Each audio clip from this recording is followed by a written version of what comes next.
This channel does not promote any violent, harmful, or illegal activities. All content provided by this channel is meant for an educational purpose only. Top quality और consistent performance के लिए सिर्फ silver pump नाम याद रखना। আচ্ছা ভূস্বর্গ বললে চোখের সামনে কি ভাবে? চোখের সামনে গ্রিন ভ্যালি মানে সবুজ উপত্যকা, না হলে সাদা বরফে ঢাকা পাহাড়? না, গতকাল থেকে কিন্তু সেই ছবিটা পাল্টাচ্ছে। কোথাও একটা আতঙ্ক রয়েছে। ভূস্বর্গ এই নামটা শুনলেই যেন কোথাও একটা ভয়ঙ্কর। এই ছবিগুলো ছোট ছোট টুকরো টুকরো ছবি যা ইতিমধ্যে সমাজ মাধ্যমে ভীষণভাবে ছড়িয়ে পড়েছে, সেগুলো চোখের সামনে ভেসে উঠছে। আর সেই ছবিগুলো নিয়ে যখনই ভাবছি না, তখনই আরো একটা প্রশ্ন যাচ্ছে যে এই ঘটনাটা কিভাবে ঘটানো হলো, কিভাবে বেছে বেছে হিন্দুদের টার্গেট করে নৃশংসভাবে খুন করা হলো। আর যখন খুন করা হলো তখন বডি ক্যামেরা ইউজ করা হলো, অর্থাৎ এখানে নৃশংস হত্যালীলা চলছে, তা বাইরে মনিটর করছে কেউ। কারা তারা? এই প্রশ্নের উত্তর ইতিমধ্যেই শুরু হয়ে গিয়েছে উত্তর খোঁজা। এবং পহেলগাঁওয়ে ভয়ঙ্কর জঙ্গি হামলা কিভাবে ছক কষা হলো তার এক্সক্লুসিভ রিপোর্ট TV9 বাংলার হাতে। কারণ এটা রীতিমতো রেকি করা হয়েছে। কিভাবে করা হয়েছে? আমার সহকর্মী সিজার মন্ডল ইতিমধ্যে পহেলগাঁওয়ে পৌঁছে গিয়েছে। সিজার, ভয়ঙ্কর হত্যালীলা যা আমরা আগে দেখিনি, এই যে হিন্দু বেছে বেছে টার্গেট, এই বিষয়টা কিন্তু আমরা সেভাবে আগে দেখিনি, শুনিনি।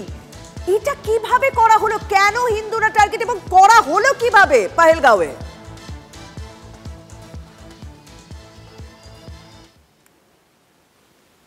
আমি যেখানে দাঁড়িয়ে আছি, আমার পেছনের ছবিটা যদি আমি ক্যামেরা পার্সন তুষারকে দেখাতে বলবো, সত্যি এটা ভূস্বর্গই। কিন্তু সেই ভূস্বর্গ এই মুহূর্তে ভয়ঙ্কর। গতকালের ঘটনার পরে পহেলগাঁওয়ের বৈশ্বরণ উপত্যকায় যেভাবে ধ্বংসলীলা চালানো হয়েছে, যেভাবে হত্যাকাণ্ড চালানো হয়েছে, সেটা অনেকগুলো প্রশ্নের জন্ম দিচ্ছে। কেন এই নিরস্ত্র পর্যটকদের ওপর হামলা একটা যেমন প্রশ্ন, এবং তার পাশাপাশি যে কায়দায় হামলা চালানো হয়েছে, এলোপাথারি গুলিবৃষ্টি নয়, একদম বেছে বেছে হত্যা করা হয়েছে। নির্দিষ্ট সম্প্রদায়ের পরিচয় নিশ্চিত হওয়ার পরেই কাউকে নাম জিজ্ঞাসা করা হয়েছে, পরিচয় জিজ্ঞাসা করা হয়েছে, আবার কাউকে প্রয়োজন হলে পোশাক পর্যন্ত খুলিয়ে নেওয়া হয়েছে এবং তার পরিচয় নিশ্চিত করবার পর তাকে হত্যা করা হয়েছে। অর্থাৎ কোথাও টিআরএফ বলে যে সংগঠন, যেটাকে বলা হয় লস্করের ছায়া সংগঠন, তারা যে দাবিটা করছে যে এই গোটা উপত্যকায় যে ডেমোগ্রাফিক চেঞ্জ, সেই ডেমোগ্রাফিক চেঞ্জ রুখতে, কিন্তু আদৌ কি তাই? না, কোথাও এই গত কয়েক বছরে 370-এর অবলুপ্তির পরবর্তী সময় আমরা দেখেছি কাশ্মীর, এই গোটা উপত্যকা কিন্তু নিজের ছন্দে ফিরে আসছিল। ভূস্বর্গ তার অতীত গৌরবকে ফিরে পাচ্ছিল, পর্যটকের ঢল নেমেছিল, শান্তি ছিল, এলাকার মানুষের অর্থনৈতিক উন্নয়ন হচ্ছিল, অর্থনীতি চাঙ্গা হচ্ছিল, এলাকার মানুষ খুশি হচ্ছিলেন। এবং সেই জায়গায় দাঁড়িয়ে এই ভরা পর্যটকের মরশুমে, পর্যটনের মরশুমে এইভাবে গণহত্যা, যেখানে এই দেশের মানুষ থেকে শুরু করে বিদেশি পর্যটকদের যেভাবে বেছে বেছে হত্যা করা হয়েছে, সেখানে পর্যটনের মেরুদণ্ড ভেঙে দেওয়ার একটা পরিকল্পনা, সেটা কিন্তু স্পষ্ট। এবং তার যে পরিকল্পনা করে করা হয়েছে, যেভাবে যারা এসেছিল আততায়ীদের ইতিমধ্যে ভারতীয় গোয়েন্দারা চিহ্নিত করতে পেরেছেন, তাদের মধ্যে দুজন স্থানীয় অর্থাৎ উপত্যকার বাসিন্দা, বাকি দুজন পাখতুন বলা হচ্ছে, অর্থাৎ নর্থ ওয়েস্ট ফ্রন্টিয়ার প্রভিন্সে পাকিস্তান আফগানিস্তানের যে পশ্চিম দিকের যে ফ্রন্টিয়ার প্রভিন্সের বাসিন্দা, পাখতুন বাসিন্দা, তাদেরকে চিহ্নিত করা হয়েছে। এবং দীর্ঘদিন ধরে রেকি করে, পরিকল্পনা করে, এবং তার পেছনে যে পরিকল্পনা করে এই হামলা। সিজা, তুমি আমাদের সঙ্গে থাকো, কারণ তুমি পহেলগাঁওয়ের মারহামা থেকে সেই ছবি তুলে ধরছে এবং সেই ঘটনার বিবরণ দিচ্ছে। আমরা অবশ্যই তোমার সঙ্গে আরো একবার কথা বলবো, তবে আমরা এই মুহূর্তে দর্শকদের সামনে তুলে ধরবো যে পহেলগাঁওয়ে যে জঙ্গি হামলার ঘটনা ঘটেছে না, যেখানে 4 জন ছিল, তাদের পরিচয় ইতিমধ্যে জানা গিয়েছে। 2 জন পাকিস্তানের, 2 জন কাশ্মীরের। ভাবুন, 2 জন পাকিস্তানের, 2 জন কাশ্মীরের। কারণ স্বাভাবিক, কাশ্মীরের সেই এলাকার মানুষের সাহায্য ছাড়া এই এত বড় জঙ্গি হামলা করা সম্ভব নয়। তাই 2 জন কাশ্মীরের, এই যে 4 জন যে জঙ্গি হামলা ঘটিয়েছে, তাদের মধ্যে 2 জন পাকিস্তানের, 2 জন কাশ্মীরের। সঙ্গে AK-47 ছিল, বুলেট প্রুফ জ্যাকেট ছিল, বডি ক্যামেরা ছিল। একদিকে যখন নৃশংস হত্যালীলা চলছে, যখন 28 জনকে মারা হচ্ছে AK-47 দিয়ে, একেবারে বেছে বেছে হিন্দু খুঁজে খুঁজে মারা হচ্ছে, পোশাক খুলিয়ে চেক করে মারা হচ্ছে, তখন বাইরে থেকে মনিটর করছিল কেউ। কারণ এই জঙ্গিদের বডিতে ক্যামেরা ছিল। সূত্রে খবর, 2 স্থানীয় জঙ্গি নিজেদের প্রাথমিক পরিচয় দেয় আদিল ঠাকুর ও আসিফ শেখ নামে। বাকি দুজন পাকিস্তানের পুস্তুন এলাকা থেকে এসেছিল বলে যেরকম আমাদের সহকর্মী সিজার জানাচ্ছিল। নিরাপত্তা এজেন্সির আরো দাবি 19শে এপ্রিল প্রধানমন্ত্রীর কাটরা সফর ছিল আর তার আশেপাশেই বড় নাশকতার ছক ছিল জঙ্গিদের। আমার সহকর্মী সিজারের কাছে আমি আরো একবার যাব। সিজার, তুমি যে বিষয়টা তুলে ধরলে, সত্যি তো সময়টা যে সময় টার্গেট করা হলো, মানে এই ভরা মরশুমে আমরা আমাদের আশেপাশে বেশিরভাগ মানুষকেই দেখেছি কাশ্মীরে যেতে, কাশ্মীরে ঘুরতে যেতে, এটা হচ্ছে পিক সিজন। এবং এইবারে কাশ্মীরে যত পর্যটক গিয়েছে অন্যান্যবার অত পর্যটক দেখা যায় বলে আমার একটা প্রশ্ন ছিল, এই গত কয়েক বছরের ইতিহাস থেকে করতে ইচ্ছা করছে। প্রচুর পর্যটক ছিল এবং সেই সময় বেচে হামলা, এবং এই সময় আমাদের দেশে বাইরের দেশের লোকও রয়েছে, যেটা আমরা জানি ট্রাম্পের ডেপুটি রয়েছে, তার উপর প্রধানমন্ত্রী তিনি সৌদি সফরে ছিলেন এবং 19শে এপ্রিল কাটরায় সফর হয়েছে। সবকিছু মিলিয়ে এই সময়টা তো ভীষণ গুরুত্বপূর্ণ জঙ্গি নাশকতার জন্য। একদমই, তুমি যে প্রশ্নগুলো তুললে, যে পয়েন্টগুলো বললে সেগুলো অত্যন্ত গুরুত্বপূর্ণ এবং সেই সঙ্গে সঙ্গে এটাই ঠিক যে যেটা তোমাকে একটু আগে বললাম, ভূস্বর্গ তার ঋত গৌরব, ভূস্বর্গ পর্যটন স্থল হিসেবে যে ঋত গৌরব, সেই ঋত গৌরব ফিরে পাচ্ছিল।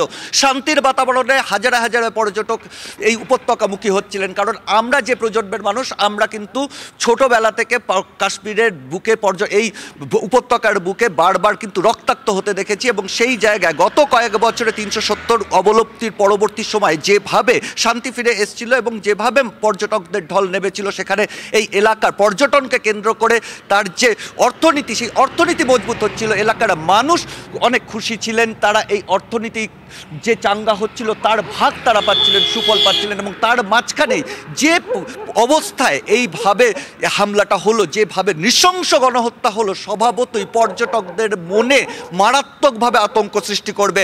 আবার সেই পর্যটনের যে শিল্প এই রাজ্যের বুকে, এই উপত্যকার, সেটা কিন্তু মারাত্মকভাবে ধাক্কা খাবে, এমনটাই পরিকল্পনা কোথাও সেটা মনে করা হচ্ছে। এবং যেভাবে সময়টা বেছে নেওয়া হয়েছিল যাতে কোনো ধরনের এইরকম একটা সুযোগ মতো এই ধরনের মারাত্মক একটা হামলা এবং যেখানে বিদেশি পর্যটকরা রয়েছে তাদেরকে হত্যা করা, কোথাও সার্বিকভাবে গোটা বিশ্বের মুখে কোথাও ভারতকে একটা কড়া চ্যালেঞ্জের মুখে ফেলে দেওয়া। এবং সেই জায়গা থেকে দাঁড়িয়েই এখনো 24 ঘন্টার সামান্য কিছু বেশি সময় কেটেছে এই গণহত্যা, তারপরেই আমরা দেখছি গোটা উপত্যকা জুড়ে কার্যত চিরুনি তল্লাশি চলছে এই আততায়ীদের খুঁজে বের করবার জন্য। কারণ এই আততায়ীদের খোঁজার চেষ্টা হচ্ছে, সেই কারণে ইতিমধ্যে তল্লাশি চলছে। সিজার, তুমি আমাদের সঙ্গে থাকো, কারণ পহেলগাঁওয়ে মারহামা থেকে আরো এক্সক্লুসিভ তথ্য, এক্সক্লুসিভ ছবি এই ঘটনা নিয়ে তোমার কাছ থেকে অবশ্যই নেব। কিন্তু সকাল থেকে জ্যোতিও আমাদের সঙ্গে রয়েছেন, যে একের পর এক এক্সক্লুসিভ প্রতিবেদন তুলে ধরছে। তবে এই যে হামলা যারা চালিয়েছে তারা কারা?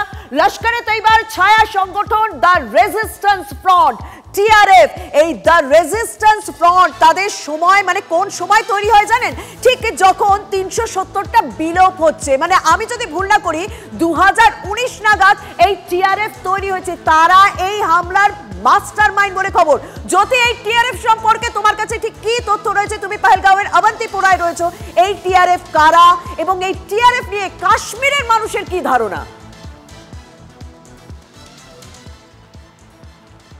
যে সময় লস্করি তৈবাকে ব্যান করে দেওয়া হয় সেই সময় এই সংগঠনের জন্ম, এবং লস্করি তৈবার ডেপুটি কমান্ডার হিসেবে যিনি কাজ করছিলেন তিনিই কিন্তু এই নতুন সংগঠন তৈরির ক্ষেত্রে অগ্রণী ভূমিকা শুধু পালন করেননি, মাঝে মাঝেই তিনি শুধু পাকিস্তানে যান না, তিনি পাকিস্তান সেনাবাহিনীর আমন্ত্রণে বিভিন্ন জায়গায় গিয়ে ভারত বিরোধী বক্তৃতা করেন। এবং কিছুদিন আগেই পাক অধিকৃত কাশ্মীরের মাটিতে দাঁড়িয়ে তিনি ঘোষণা করেছিলেন যে কয়েকদিনের মধ্যেই কাশ্মীরের মাটিতে হামলা করা হবে এবং ভারতকে সবক শেখানো হবে। কিভাবে কাজ করছে এই সংগঠন? এই সংগঠন শুধুমাত্র একটি জঙ্গি সংগঠন নয়, এরা শুধুমাত্র বিচ্ছিন্নভাবে হামলা চালাচ্ছে না, তার পাশাপাশি কাশ্মীরের মাটিতে একটি ন্যারেটিভ তৈরি, অর্থাৎ একটি সোশ্যাল এবং পলিটিক্যাল ন্যারেটিভ তৈরির প্রতি মুহূর্তে তারা চেষ্টা চালাচ্ছে। 370 ধারা রদের পর থেকে যখন বারবার ধরে বলা হচ্ছে যে কাশ্মীর শুধুমাত্র কাশ্মীরের মানুষের জন্য নয়, সারা দেশের মানুষের কাছে কাশ্মীরের দরজা খুলে গেল, ঠিক সেই জায়গাটাতেই কোথাও একটা পাল্টা ন্যারেটিভ প্রতিষ্ঠার চেষ্টা চলছে যে কাশ্মীরের এতদিন পর্যন্ত যে নিজস্বতা ছিল, যে ধর্মীয় বৈশিষ্ট্য ছিল, যে ডেমোগ্রাফি ছিল, সমস্ত কিছুকে সুপরিকল্পিতভাবে শেষ করে দেওয়া হচ্ছে। এবং যে হামলা চালানো হচ্ছে সেটা কিন্তু সেই ন্যারেটিভেরই একেবারে বাস্তবায়ন বলা যেতে পারে, তার সুপরিকল্পিত এক্সিকিউশন বলে কিন্তু রাজনৈতিক মহল এবং তার পাশাপাশি কূটনৈতিক মহল তারা ব্যাখ্যা করছে। আর ঠিক এই জায়গা থেকেই কয়েকটা বিপদের সম্ভাবনার জায়গা উঠে আসছে, যে শুধুমাত্র একটি জঙ্গি সংগঠন কাজ করছে তা নয়। গতকালের হামলা যদি আমরা দেখি, যে গতকালের হামলার ক্ষেত্রে আপাতভাবে যে খবর আমাদের কাছে আছে যে 4 জন বা 5 জন সেই হামলার ক্ষেত্রে যুক্ত ছিল।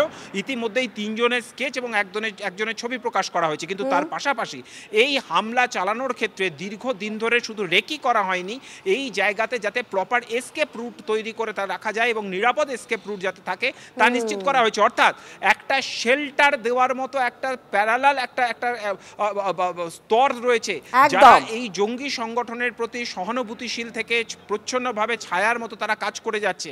আরেকটি অংশ এদের এই যে ক্যাম্পেইন বা ন্যারেটিভ, তাকে প্রতিষ্ঠা করার চেষ্টা চলছে, যেখানে কাশ্মীরি মানুষের মনে আস্থা অর্জনের চেষ্টা চলছে।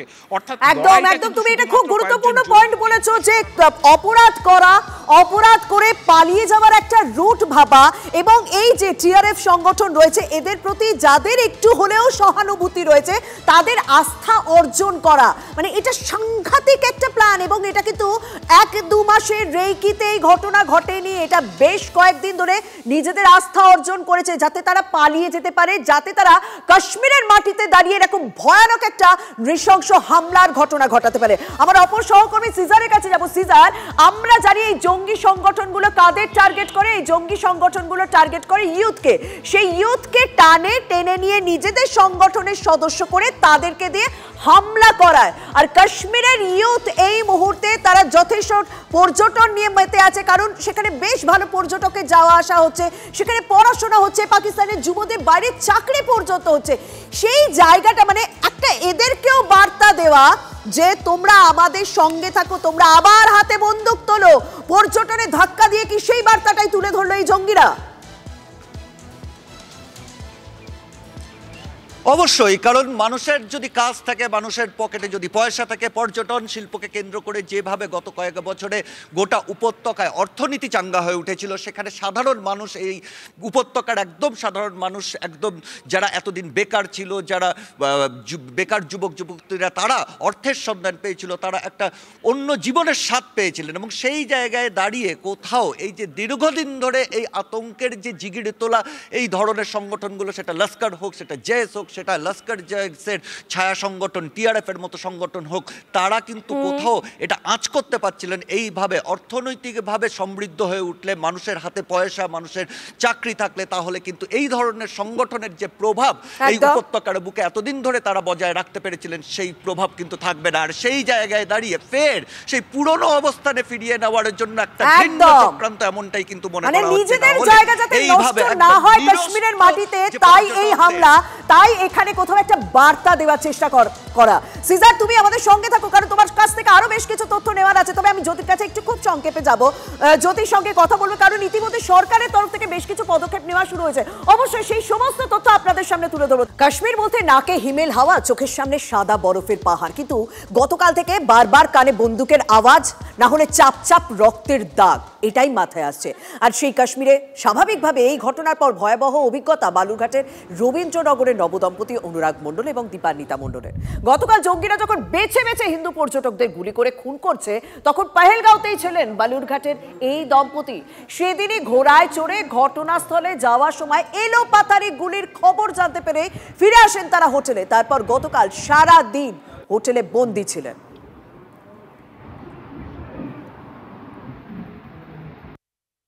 এরা হচ্ছে 16 তারিখে এখান থেকে হাওড়া ট্রেনে রওনা দিয়েছিল, দিয়ে তারপরে 17 তারিখে কলকাতা পৌঁছালো, 18 তারিখে ওরা কাশ্মীরের দিকে রওনা দিল, 19 তারিখে পৌঁছালো, পৌঁছে গিয়ে ওরা পালেগাঁওতে ঘুরতে গিয়েছিল আর কি, যেতে তো পারেনি, গিয়ে টিফিন করে ওরা ঘোড়াতে উঠবে, সেই মুহূর্তে ওরা যা দেখলো গুলির শব্দ টব্দ, ওরা পালিয়ে লজে চলে এসছে।